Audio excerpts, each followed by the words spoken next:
watching 13 Wham ABC. And this is 13 Wham News Midday. New this midday, 2 men charged in connection with the mass shooting outside the Boys and Girls Club of Rochester enter pleas of not guilty in court. Good afternoon, everybody. Thanks for joining us. I'm Hannah Welker in for Norma Holland today. Johnny Blackshell Jr. and Jalen Everett both pleaded not guilty to all charges, including 3 first-degree murder charges in relation to that shooting outside the club on Genesee Street in August. 13 Wham's Kelsey Smith was in the courtroom this morning and joins us live from the Hall of Justice with more. Kelsey? Hannah, well, Blackshell and Everett were both arraigned separately this morning, but we learned today they will be tried together next year. These are pictures of Blackshell and Everett during their arraignments in court this morning. Part of their arraignments including filing orders of protections for the surviving victims in this case.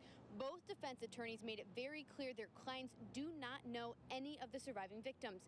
We spoke with one of the mothers of those victims outside of court. She says her son, Billy Williams, was an innocent bystander who is still in therapy after being shot outside the Boys and Girls Club in August.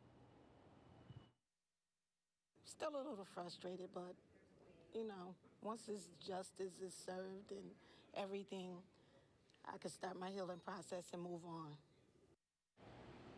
The trial of Blackshell and Everett is set for May 16th of next year.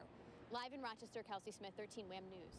Thanks so much, Kelsey. Some strong storms moved through our area, but hard to complain after seeing what they're dealing with in California.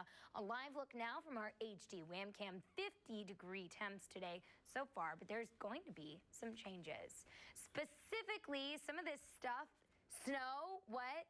This is video from April 24th. Yeah, the last time our weather department recorded a snowfall in Rochester, and conditions that day could be similar to what we may experience this weekend.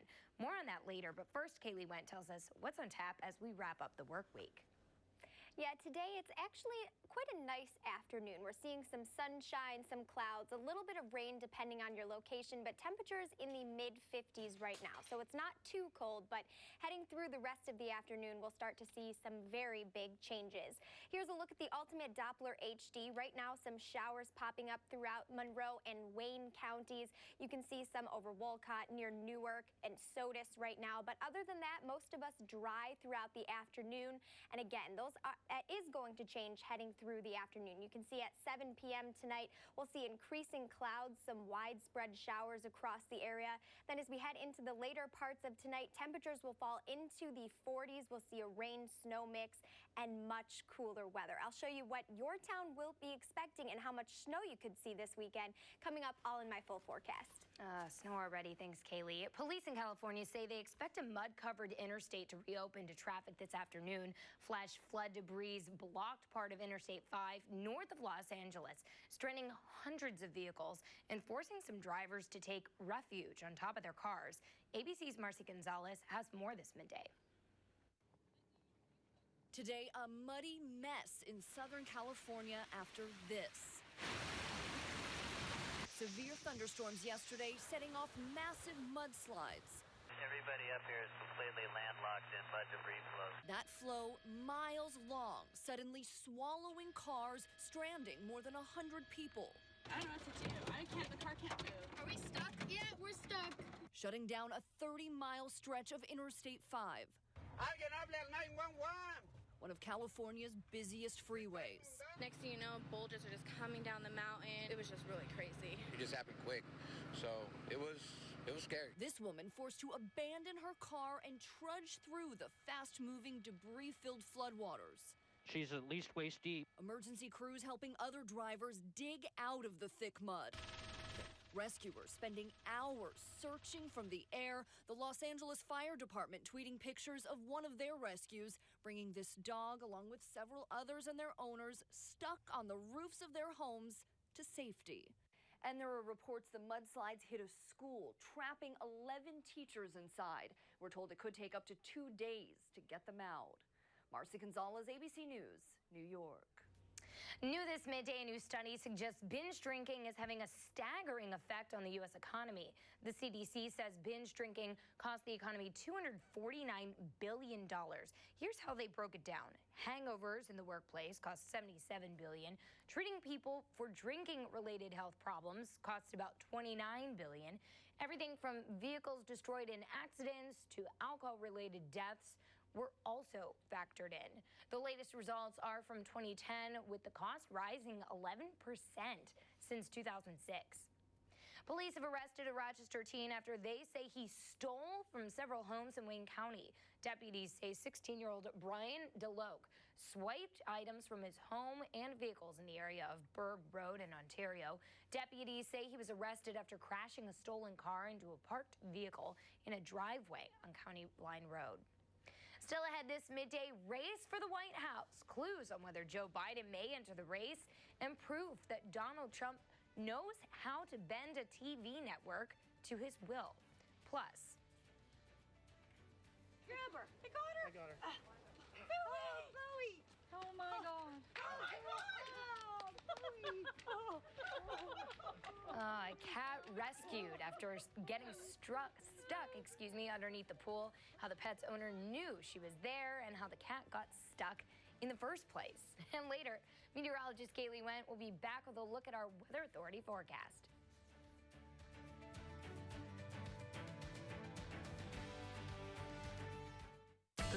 WHAM News, brought to you by John. Call United Healthcare now and see if our Medicare Complete plan is right for you. UC High Performance Heating and Air Conditioning techs and vans all over town, making customers happy. Call High Performance right now and save thousands of dollars per season with special interest financing on a high-efficiency hot water boiler. High Performance will make you as happy as Harold.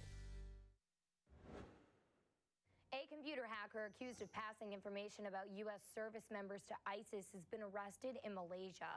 Police there say the man is a Kosovo native and had contact with a senior Islamic State leader in Syria. He will be extradited to the U.S. to face charges.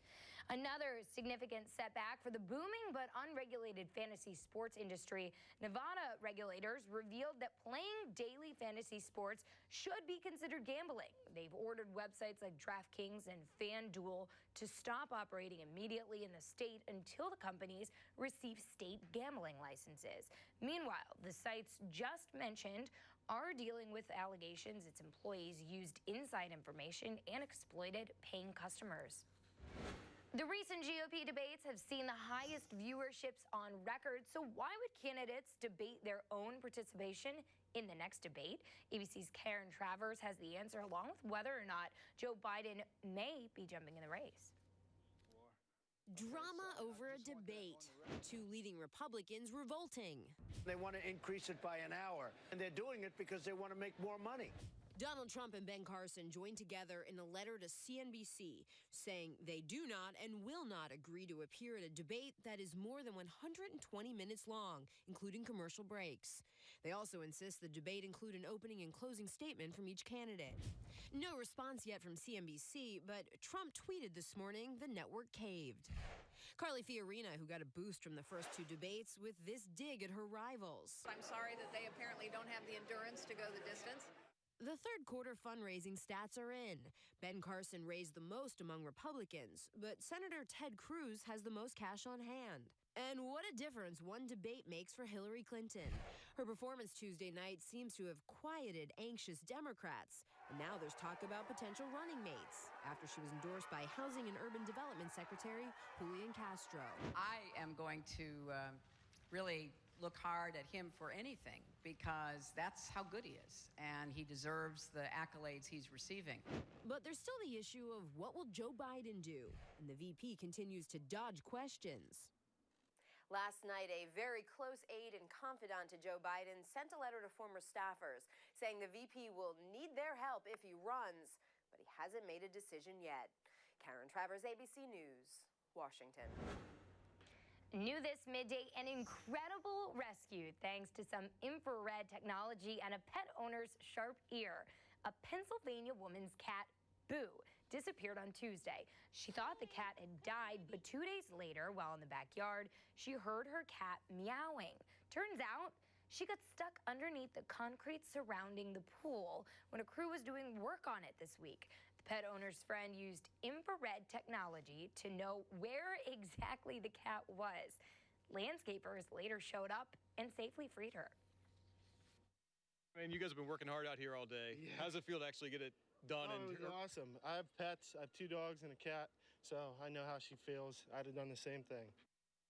And other than being a little smelly and dirty, Boo is doing just fine. Oh, thank goodness. What a story, I know. right? How cute is that cat? I know. That's so cute. Kaylee, you have a check of the weather for us. Yeah, this morning a little bit warmer than yesterday. We were in the 30s yesterday, but this morning started out in the mid-40s, so a little bit more mild, but unfortunately, much cooler weather is on the way. We'll see that heading on into today and the rest of the weekend. I'll show you all of those chilly details coming up.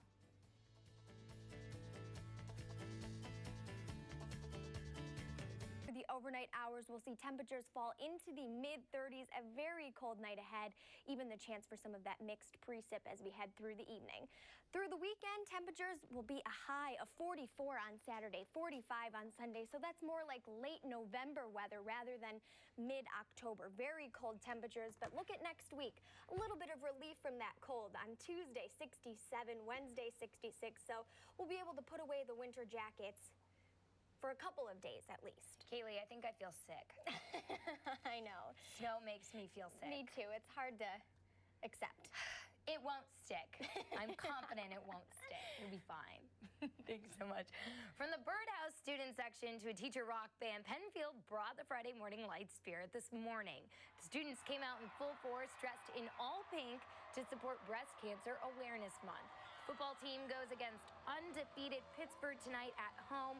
The first time they'll play under the Friday night lights at Penfield.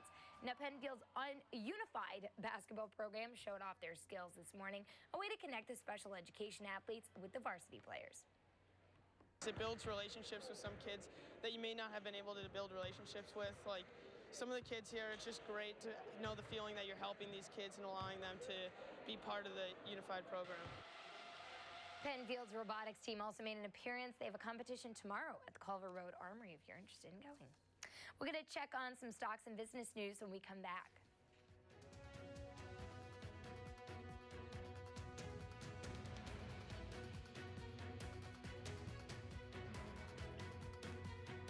A no-show contractor. Desperate viewers reach out to 13 Wham News, exposing the issue and helping put money back in the hands of homeowners. Without you guys, it wouldn't have happened, so we really appreciate that. That's reporting with impact. That's 13 Wham News. It's time to say goodbye to U.S. Airways. The overnight red-eye flight from San Francisco to Philadelphia tonight will be the last ever departure under the U.S. Airways name. The carrier is merging with American Airlines. Passengers on the final flight will cheer the U.S. Airways name with an onboard champagne toast. A decent start to the day on Wall Street. Let's get a check of stocks this midday. The Dow was up 30 points, NASDAQ down a fraction, and the S&P up 2 points. And now we'll look at some local stocks of interest. Paychex up 34 cents a share. Constellation up 16 cents. Xerox and Kodak are down this midday. It's time to take a look at a few events happening right in our area. Yeah, there's a free job fair at the Community Learning Center at the Mall at Grease Ridge today, with more than 30 employers will be in attendance, so you can visit their website for more information. That's at 5:30 tonight. Yep, Eastman Wind Ensemble will play a free concert at the Kodak Hall tonight. For other details, check the website esm.rochester.edu/concerts/tickets. Good luck remembering that. And if you have an event you'd like announced, to send it to the address right there on your screen. We'll be right back with your winning midday lottery numbers.